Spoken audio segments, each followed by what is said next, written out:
posisi jarum. Lalu penusukannya beda ya. Kalau di vena itu kita ambilnya di vena, bisa di sini, bisa di sini.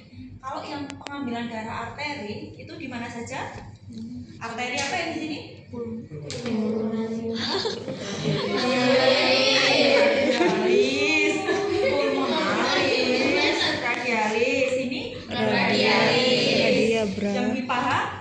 Femuralis. Karena femuralis. Yang di sini ada karotis, tapi tidak dianjurkan ya. Jadi ada 3. Untuk vena ini apa yang dicek dari pengambilan darah vena? Setelah nanti kita ambil, kita masukkan lab, perbedaannya apa? Maaf, yang arteri. Kalau vena kan kita tahu ya, untuk leukosit, eritrosit semuanya di darah vena. Kalau yang arteri ini untuk cek apa? Oke, untuk cek pH.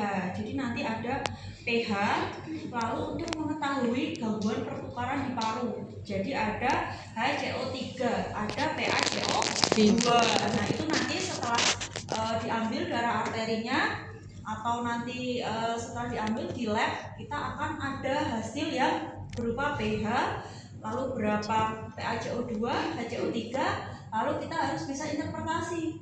Caranya gimana? Nanti pertemuan selanjutnya kan ada interpretasi AGD, analisa gas darah, itu setelah kita materi pengambilan darah arteri. Jadi darahnya diambil, kita masukkan lab untuk tahu hasilnya, untuk tahu pertukaran yang terganggu. Entah nanti hasilnya ada alkalosis respiratori, ada metabolisme, itu untuk tahu gangguannya itu ternyata metabolisme atau respiratori seperti itu. Lalu untuk alat, perbedaannya apa? Untuk alatnya sebenarnya hampir sama ya dasar-dasarnya. Untuk pengambilan darah arteri itu ada spuit khusus, spuit 3 cc, spuit 3 cc. Lalu kalau yang sudah packaging seperti ini sudah ada bantalannya. Jadi setelah diambil darahnya, kita langsung taruh jarumnya di bantalan karet ini. Tujuannya apa? Karena darah arteri ini berbeda ya dengan darah yang di vena. Kalau kita tidak tancapkan di sini, nanti akan masuk udara karena dia menekan terus. Kalau kita masukkan saat ambil darah itu tanpa kita tarik pistonnya, dia sudah naik sendiri darahnya. Kecuali pada pasien dengan hipotensi, karena kan kalau hipotensi kan berarti darahnya rendah, berarti dia jantungnya itu untuk memompa setiap menitnya kan beda dengan yang normal ya. Jadi kita harus apalagi pasien yang hipertensi, dia sangat kencang itu darahnya yang keluar. Bedanya pertama spek. Kedua adalah untuk darah arteri ini kita harus campur dengan heparin. Heparin adalah antikoagulan atau anti pembekuan darah. Kalau kita tidak kasih heparin, nanti 1-5 menit darahnya sudah membeku. Itu ya. Heparinnya 0,1 cc.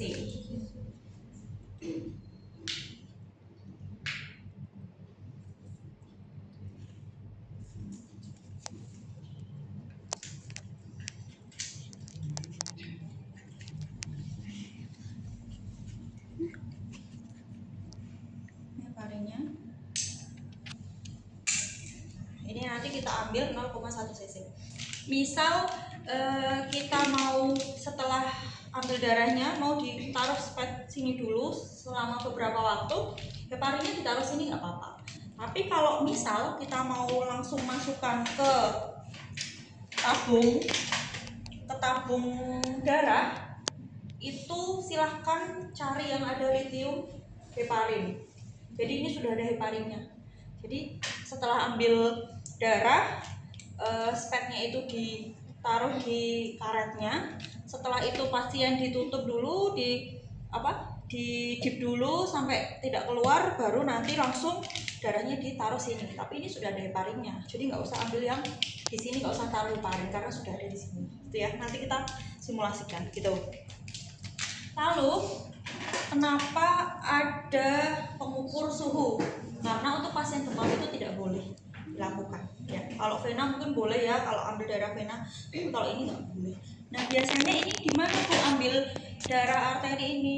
Biasanya adalah pasien-pasien yang ada di ICU pasien terminal itu baru kita lakukan pemeriksaan AGD ini. Kalau di bangsal misal besok jarang menemukan, tidak apa-apa karena ini memang untuk pasien-pasien yang sudah opnam lama, lalu ada sesak napas sampai dia ada indikasi untuk diperiksa AGD-nya. Dan juga untuk pemeriksaan ini, misal ini kan dulu sebelum teman-teman semester ini masuk di mata kuliah askan kritis, tapi mulai tahun ini dimasukkan ke askan penyulit. Nah, misal di ICU besok baru pertama praktek belum boleh ngambil darah arteri, itu tidak apa-apa karena memang ini harus expert. Jadi pertama itu kan kalau kita praktek kan observasi dulu, dilihat dulu perawatnya melakukan seperti apa, karena mungkin akan beda kalau lihat pantom dengan melihat di manusia. Juni kan praktek ya, jadi besok sambil dilihat, walaupun kalau di bangsal itu jarang ya mengambil darah arteri, tapi mungkin pasien yang terminal, sesak nafas, ternyata paru-parunya ada cairan, pleuranya ada masalah, diambil AGD-nya, silahkan nanti teman-teman bisa observasi dulu. Lalu kalau misal seminggu observasi, besok kan 4 minggu ya, atau 1 bulan, misal 1 minggu observasi dulu, lihat, nanti minggu kedua misal diminta untuk melakukan, silahkan, tapi nanti misal belum merasa yakin, Mbak saya mau tapi tolong didampingi, itu boleh. Kalau misal merasa belum yakin ya, tapi lebih baik minta didampingi terus gitu ya. Oke, sekarang boleh dibuka LO. Salah satu membacakan alat apa saja yang disiapkan.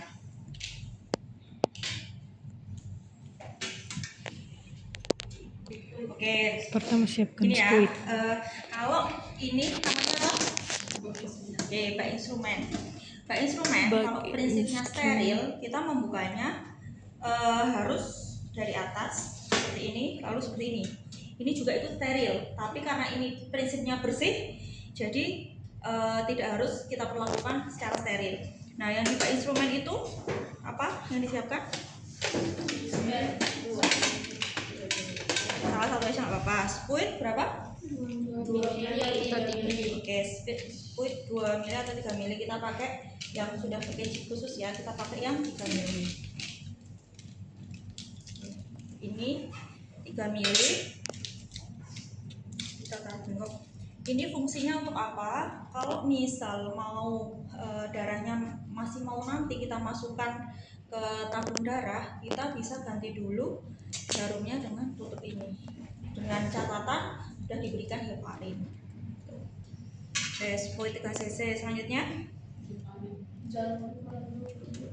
jarum ukuran 22, tapi kalau misal sudah dengan ini nggak usah diganti ya jarumnya, jadi sudah bawaannya. Oke, selanjutnya heparin ini kita berikan 0,1 cc.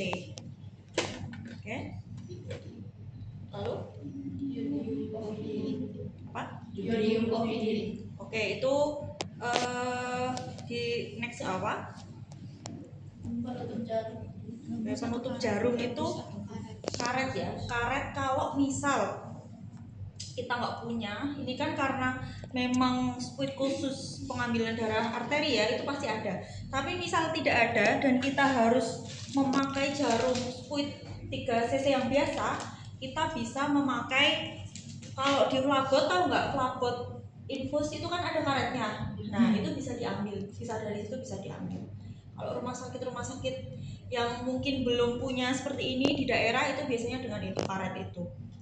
Kalau enggak, karet sisa ampul obat ini diambil terus untuk menancapkan ini jarumnya, karena kalau tidak kita taruh di karet nanti oksigennya pada masuk gitu.